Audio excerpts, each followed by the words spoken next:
하나님의 말씀이 우리를 어떻게 그분의 백성으로 만들어 가시는지 보기 위해 이곳에 모인 말씀 공동체입니다.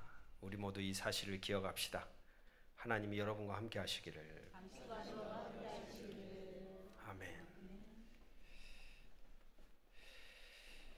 앞만 보며 달려가다가 또는 계획된 일만 해결하면서 살아가다가 또 사람들과의 관계 안에서 시달리다가 그렇게 살아가다 보면 여러분 참 삶이 힘듭니다. 저도 아침에 눈을 뜨면 스케줄표를 딱 보고 오늘 해야 될 것들을 쭉 나열한 다음에 이때 오면서 쭉 배열을 하죠. 다 달리고 나면 한 오후 5시 정도 되면 이제 에너지가 없죠. 일에 끌려다니는 인생. 근데 저녁에 가족들이 다 한자리에 모이고 저녁도 먹고 잠시 밖에 뭘 사러 잠깐 나왔다가 들어갈 때 시원한 바람이 불어오는 거예요. 여러분 요즘 아침 저녁 바람이 되게 시원하다 못해 찹니다. 근데 그게 어떻게 그렇게 위로가 될까요? 선선한 바람이 저를 향해 오는데 그 바람이 저에게 느껴지는 게 저에게는 감사인 거예요. 바람이 느껴지는 게.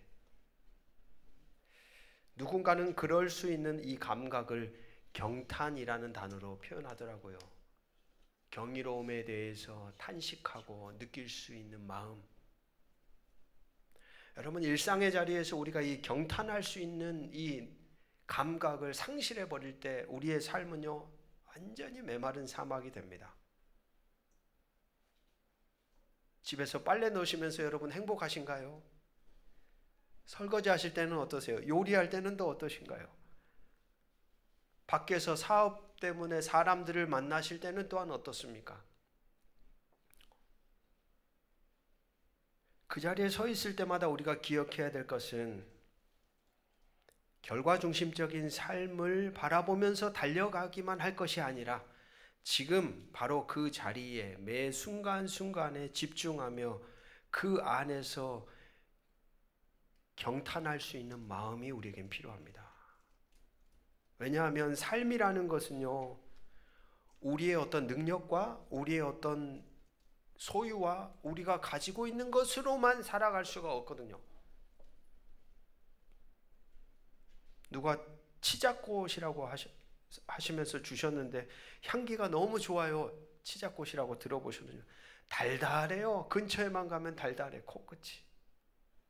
그러면서도 마음이 어떠냐면 내 인생도 이렇게 달달하고 싶다.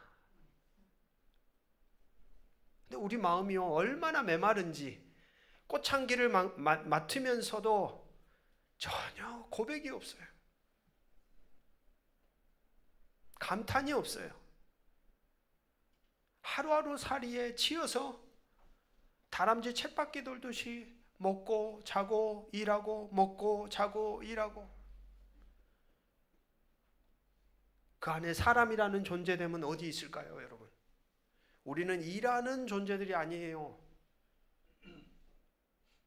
그 여정에 있으면서도 감탄할 줄 알고 노래할 줄 알고 감사할 줄 알고 고백할 줄 아는 존재가 사람인 거죠. 제잘되는 아이들의 소리를 들으면서 항상 좋지만은 않죠. 때로는. 근데 어느 순간인가는 너무 사랑스럽고 야 좋다. 지금 이 시간 한번 눈을 이렇게 감고 여러분 가만히 느껴보십시오. 여러분의 손끝과 발끝이 느껴지십니까? 그리고 눈 감은 채로 여러분의 가슴에 두근두근거리는 심장 박동 소리가 느껴지신가요? 이제 눈을 떠보십시오. 익숙함 속에서 우리가 놓쳐버린 참 신비들이 사실 우리의 삶의 자리 구석구석에 자리하고 있어요. 하나님의 음성을 막 우리가 직접적으로 듣고 그런 것에 신비가 있는 게 아니라 이미 우리 인생 존재됨 안에는 하나님이 베풀어 주신 은총과 자비, 그분의 베푸심 속에 우리는 살아가고 있습니다. 그게 참 신비해요.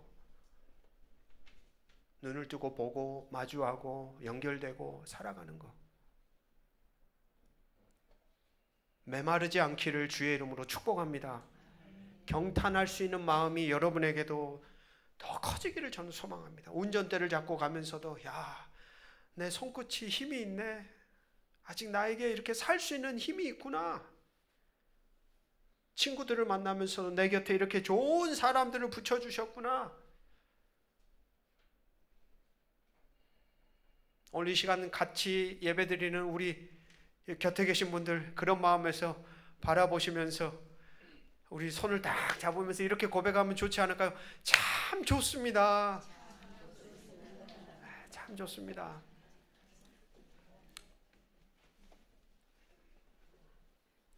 매 순간 우리의 존재 안에 주어진 삶이 선물인 것을 느낄 수 있는 감각을 우리는 그래서 놓치지 말아야 합니다. 일에 치여서 여러분 걸어가다가 멈춰 세우세요. 내가 지금 왜 사는 걸까? 무엇을 향하여 가는 걸까? 질문해 보셔야 합니다. 신앙인들이란 질문하는 사람들입니다. 멈춰 서는 사람들입니다. 세상의 채찍질에 그냥 맞춰서 그냥 앞만 보고 가는 자들이 아니에요. 멈춰 설 줄도 알고 나아가야 할 줄도 알고 때로는 고개 들어 하늘을 볼 줄도 알고 때로는 내 곁에 있는 지체들을 바라보며 연결될 줄도 아는 이들이 바로 하나님 나라에 속한 사람들의 존재됨이죠. 오늘은 교회력상으로 삼위일체 주일입니다. 공예배 때마다 우리는 사도신경을 통하여 매번 입술을 열어 고백하죠. 우리 첫 대목 한번 해볼까요? 시작. 나는 전능하신 아버지 하나님 천지에 믿습니다. 나는 그의 유일하신 아들 우리 주 예수 그리스도를 믿습니다. 그는 성령으로 여기까지요. 사도신경을 크게 나누면 세 대상에 대한 고백이 등장합니다. 성부 하나님, 성자 예수님, 성령 하나님. 그만큼 중요하다는 것이겠죠. 기독교 신앙의 근간을 이루는 대상이죠. 여러분, 어떤 하나님인지를 알고 우리가 그 대상을 믿고 신앙의 길을 걸어간다는 것은 참으로 중요하기에 우리는 지금도 매일매일 말씀 앞에 설 때마다 이런 질문을 던지며 묵상을 시작합니다. 하나님은 어떤 분인가? 왜냐하면 그 하나님이 어떻게 존재하느냐에 따라 존재 방식이 그 존재를 규정합니다.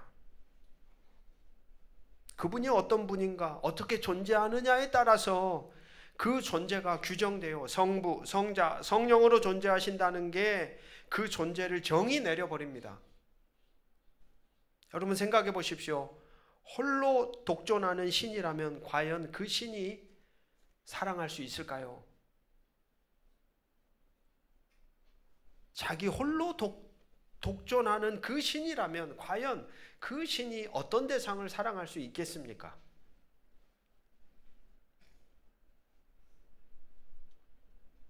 이처럼 신이 어떻게 존재하는가는 그 신이라는 존재를 규정하고 정의 내리며 그렇게 중요합니다.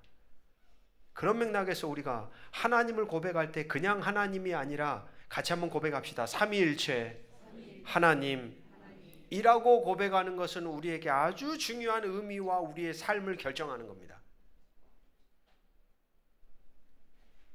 그렇게 규정되어 우리가 믿는 대상이, 우리가 아는 대상이, 우리가 수용하고 바라보는 대상이 결국 어떤 일을 하냐? 우리의 존재됨과 우리 자신의 인생의 모든 선택과 행동을 만듭니다. 그렇기에 어떤 하나님인지를 알고서 신앙의 여정을 걸어가는 것은 참 중요하죠. 신앙의 대상은 우리를 만듭니다.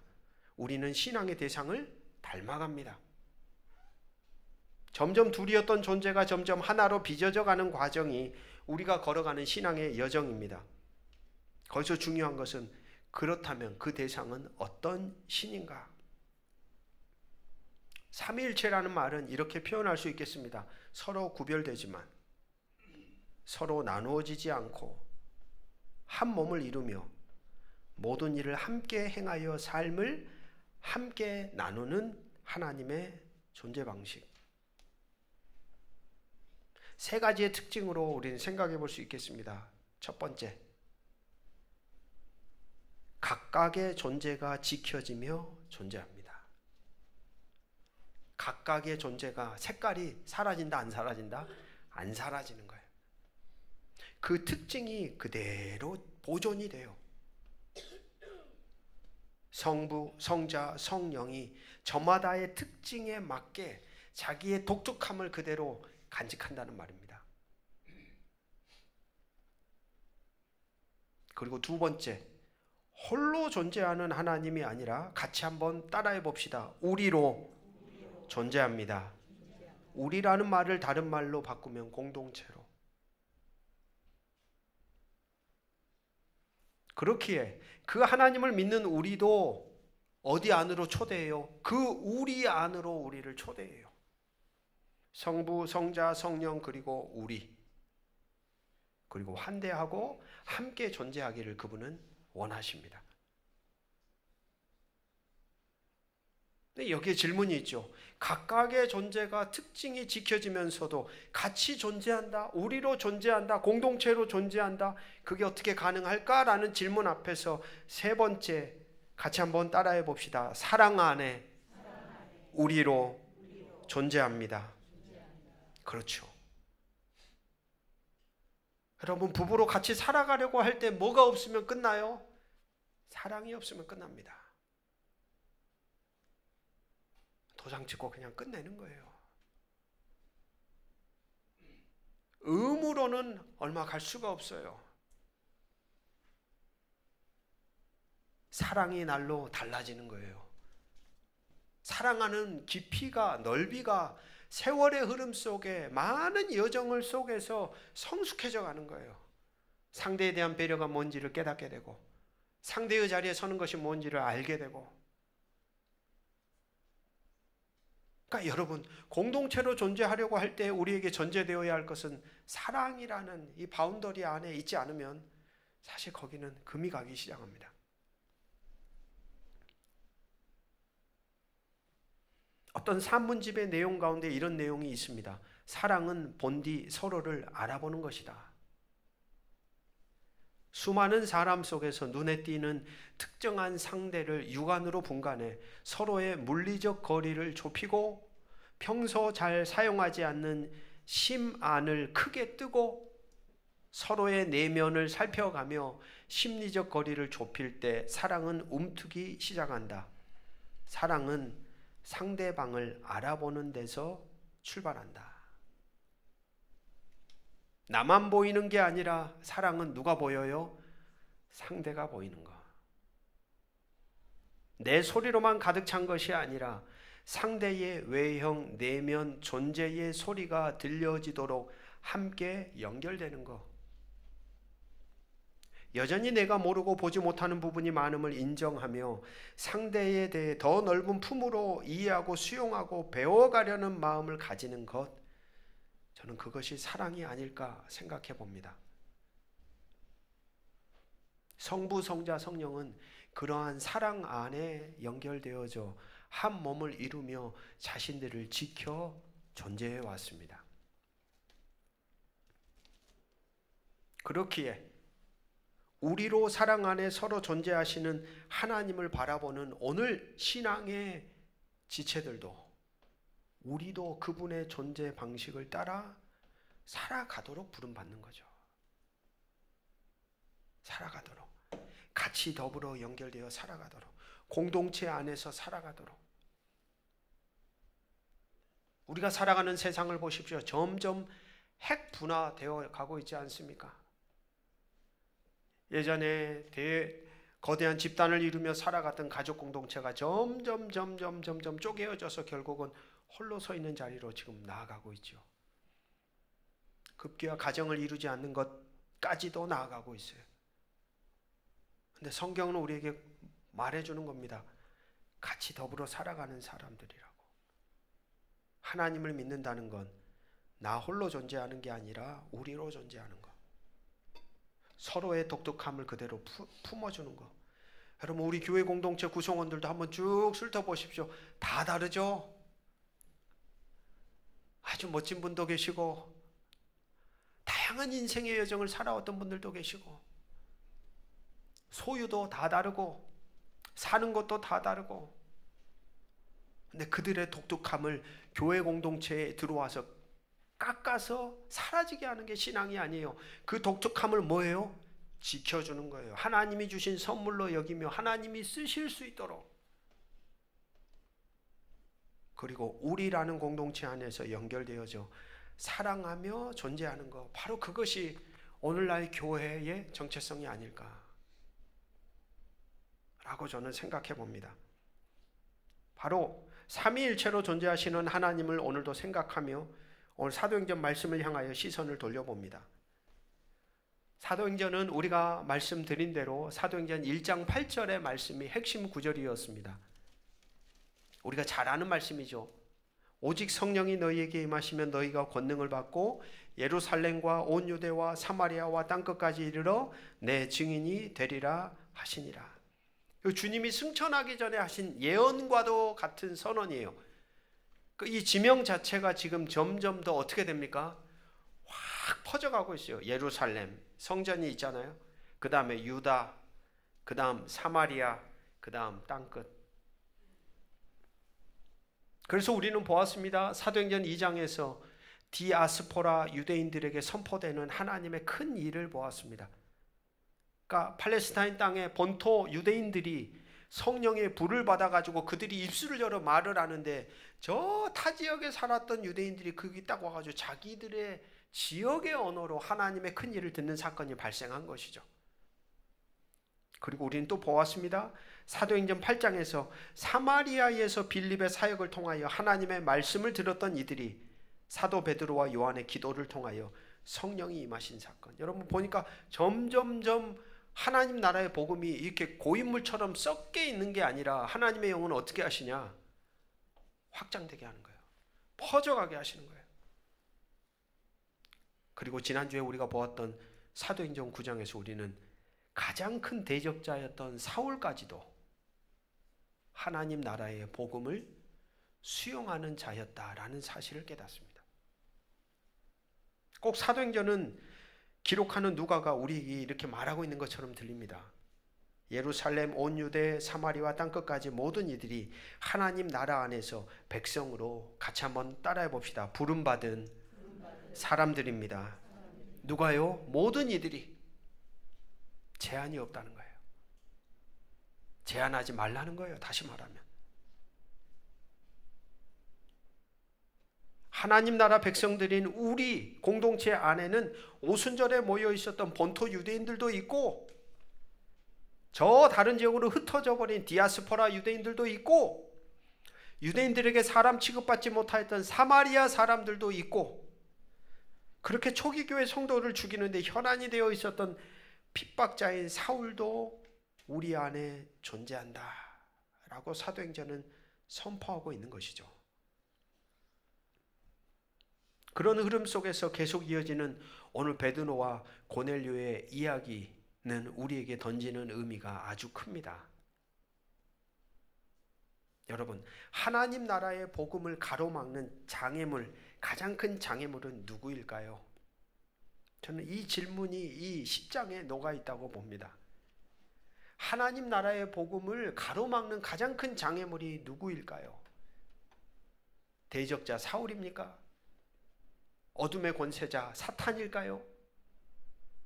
아니요. 오히려 사도행전은 10장, 11장에 걸쳐서 우리에게 말하고 있는 거예요. 복음을 먼저 받아들인 사람들. 참 아이러니한 거 아니에요, 여러분? 신앙을 먼저 수용한 사람들이 무엇에 발목을 잡고 있어요? 하나님 나라의 복음이 더 확장되지 못하도록 이렇게 막고 서 있어요. 누가 지금 서 있는 겁니까? 사도 베드로가 막고 서 있는 거예요. 오늘 본문에 등장하는 고넬료는 어떤 사람입니까? 이방인입니다. 통치자 정복자 나라의 관료인 백부장입니다.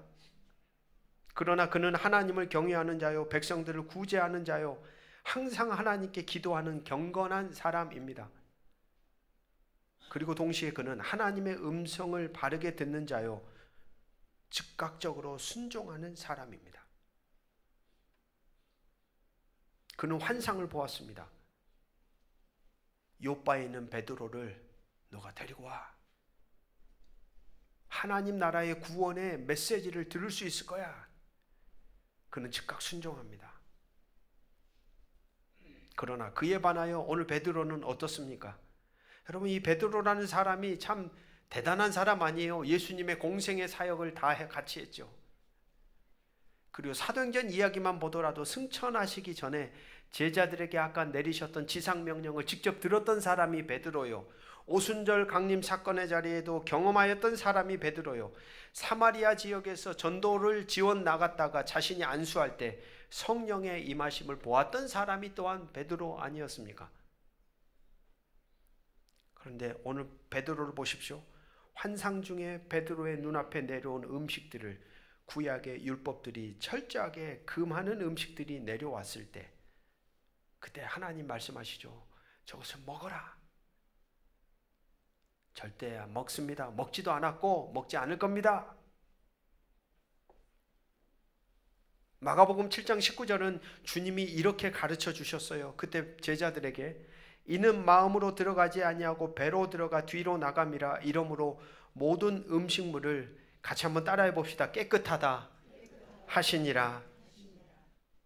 이 말을 누가 들었어요? 베드로가 분명히 들었어요.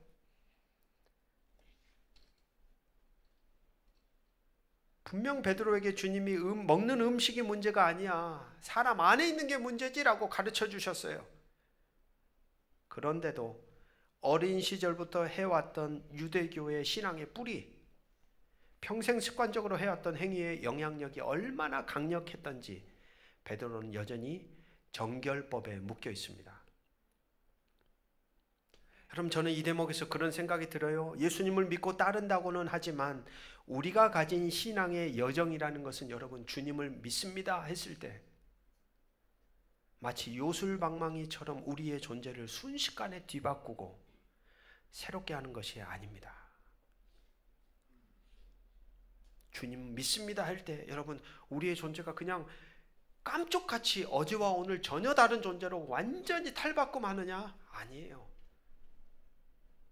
신약 성경에도 사울도 계속해서 변해갑니다.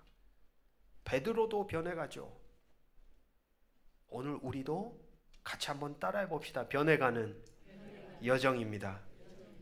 변해가는 거죠.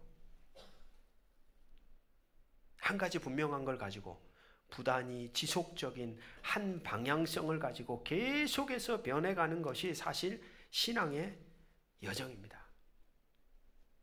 이 베드로도 여전히 지금 뭐예요? 더딘 거예요. 10장 16절은 보여줍니다. 이런 일이 3번 있은 후 그 그릇이 곧 하늘로 올려져 가니라. 3번이라는 이 말이 보여주듯이 베드로는 여간 고집불통입니다. 당시 유대인 기독교인들이 얼마나 유대 정결법에 강력한 집착을 가지고 있었는지를 보여주고 있습니다. 경건과 거룩이라는 관점에서 구약과 신약의 말씀을 보게 되면 이스라엘은 하나님과 관계가 깊어질수록 경건의 모양이 외면에서 내면으로 변하죠. 법적 테두리에서 자율적인 결단에 근거하는 모습으로 변해갑니다. 무슨 말입니까? 외형만 바뀌는 게 아니라 전 존재가 바뀌어져 가는 자로 변해가는 것이고, 의무적으로 행하였던 사람들이 이제는 자연스럽게 삶으로 살아가는 인생으로 바뀌어져 간다는 것입니다. 그것이 신앙의 성숙함입니다. 주님이 환상 속에 베드로에게 하시는 말씀도 역시 지금 베드로가 보여주는 외형적인 모습은 분명 하나님이 구약시대에 명하신 법적 테두리에 얽매여 있는 경건의 모습입니다. 그러나 그것은 새로운 시대인 성령의 시대를 맞이하여 모든 이들에게 하나님 나라 복음을 전하려 할 때는 이방인들에게 장애물이 되어버립니다. 여러분, 베드로가 이 고넬료라는 사람을 만난다는 것은 참으로 부담스럽고 어려운 일입니다. 일단 유대인으로 이방인을 만난다는 것, 그리고 식민지 백성으로 자신들을 지배하고 있는 제국의 군 장교를 만난다는 것. 여러분 생각해 보세요. 일제 통치하에 있었던 우리가 일본의 군 장교의 집에 방문해서 누군가 저를 찾아와 가지고 그 사람이 하나님을 믿는데 와서 나와 교제하자 그러면 제가 목사로 있었다라면 거기를 가는 것이 쉬울까요? 어려울까요? 어렵죠. 그리고 예수의 제자로 예수를 십자가에 못 박았던 로마 군인을 만난다는 것이 베드로에게는 얼마나 장애였겠습니까? 그 생각의 틀이 분명히 머릿속에 있었을 겁니다. 그러면서 오늘 사도행전 10장을 읽어가다가 제 눈에 딱 들어왔던 구절이 바로 5절, 18절, 32절입니다. 그 말씀을 보면 거기에 반복적으로 등장하는 문구가 있습니다. 베드로라 하는 시몬. 성경을 연구하다 보면 참 재미있는 것들을 발견하게 되는데 사도행전에서 베드로를 설명할 때 베드로라 하는 시몬이라는 문구가 등장하는 본문은 여기밖에 없습니다. 다른 본문에서는 베드로 앞에 이런 단어를 붙이지 않아요. 저는 그게 궁금해진 것이죠. 왜 하필이면 누가는 이 고넬료와 베드로가 만나는 이 지점에서 베드로를 소개할 때 베드로라 하는 시몬이라고 수식했을까? 베드로에게는 이름이 3개가 있습니다. 첫 번째, 시몬입니다.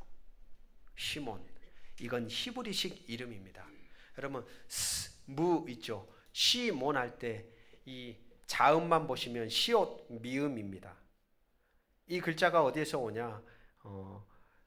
쉐마, 들으라라는 뜻을 가지고 있죠. 히브리 음역으로 보자면 듣는다라는 의미를 가진 이름입니다. 시몬. 근데 그에게는 또 다른 이름이 있습니다. 아람식 이름 게바, 케파스라고 말하는데 이건 의미가 뭐냐? 반석, 바위라는 뜻입니다. 게바.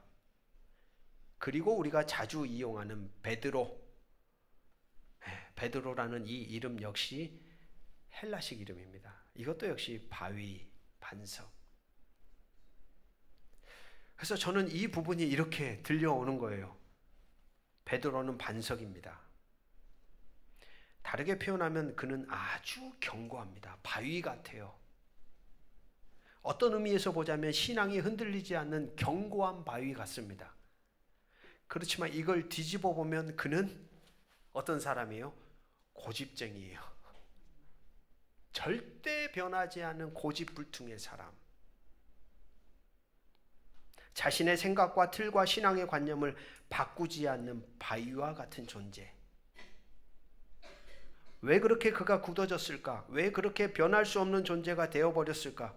왜 이렇게 고집스러운 사람이 되었는가에 대해 사도행전의 이 부분에서 저는 시몬이라는 단어에 초점을 두고 있지 않았나. 시몬 아까 무슨 뜻이라고 했어요? 듣는다. 들어야 하는데 베드로가 뭐 하질 못해요? 듣지를 못하는 거예요. 당시 유대 그리스도인들이 자신들의 생각과 자신의 틀과 사고와 오랫동안 익숙하게 자리한 신앙관을 견고하게 붙들고선 그보다 우선이 되어야 하는 하나님의 음성, 하나님의 말씀 듣기를 거부했습니다. 귀를 닫아버린 것이죠. 그러한 당시 유대인 그리스도인들의 상태를 설명하는 말이 베드로라 하는 시몬으로 저에게는 읽혀집니다. 여러분, 하나님의 말씀을 듣지 못하는 견고한 반석은 고집불통이 됩니다. 하나님의 선한 뜻을 담아낼 수가 없습니다. 물론 우리의 믿음의 뿌리는 날이 갈수록 단단해지고 견고해져야 할 것입니다.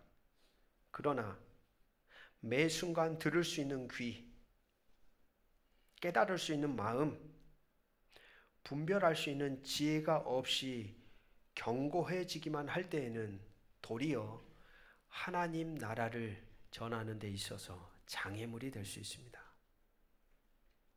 오늘 그것을 막고 서 있는 사람이 베드로입니다. 그렇습니다, 여러분. 세상이 하나님의 장애물이 아니라 오늘 믿는 우리가 어떤 신앙의 틀을 가지고 어떤 하나님으로 우리가 이해하고 살아가느냐에 따라 하나님의 나라의 장애물이 될 수도 있고 하나님의 나라의 다리를 놓는 복된 존재가 될 수도 있다는 사실입니다. 그것을 기억하며 듣는 반석으로 저와 여러분에게 주어진 삶 속에 하나님의 말씀에 응답하며 걸어가시는 복된 자들이 되시기를 주의 이름으로 축복합니다.